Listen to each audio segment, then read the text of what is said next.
Dobleng pasanin sa publiko ang maaaring maranasan dahil bukod sa taas presyo ng langis, asahan din ang taas singil sa tubig na mararamdaman sa Abril.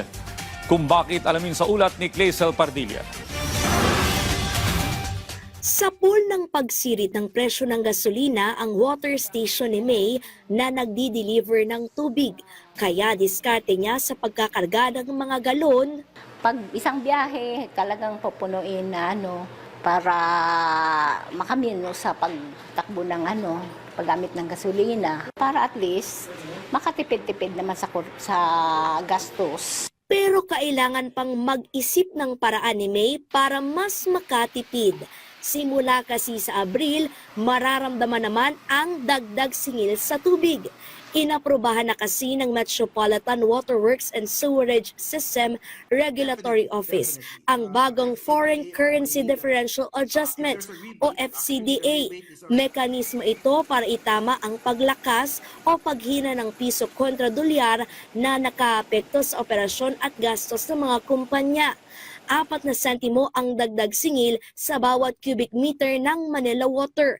Ibig sabihin, sisipa ng 14 na sentimo hanggang 58 sentimo ang water bill ng mga kumukonsumo ng 10 hanggang 30 cubic meters na tubig kada buwan. 9 na sentimo naman ang itataas sa singil ng Maynilad. Katumbas yan ng 27 sentimo hanggang higit 2 pisong aumento depende sa konsumo sa tubig. Pero hindi raw yan mararamdaman ng mga customer ng Maynilad sa katimugang bahagi ng NCR.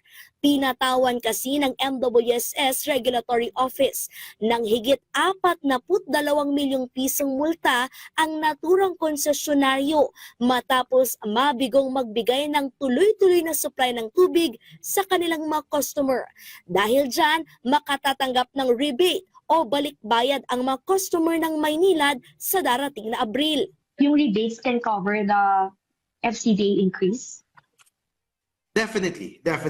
98,331 affected customers. Those are the customers that were affected by the water service interruptions. These 98,331 accounts will be entitled to a rebate in the amount of 432 pesos and 92 centavos. Hinikayat ng MWSS na mag-register sa Enhanced Lifeline Program para mabigyan ng diskwento ang mga pinakamahirap o miyembro ng 4Ps. It will provide them additional discounts. If you're consuming 20 cubic meters, your monthly water bill for Maynilad customers, if you are an Enhanced Lifeline Program, 379 compared to 704 pesos, nearly 50% discount. Samantala, dahil sa paparating na tag-init, inatasan na ng MWSS ang mga water company na ayusin ang kanilang mga planta para makapagbigay ng sapat at malinis na tubig.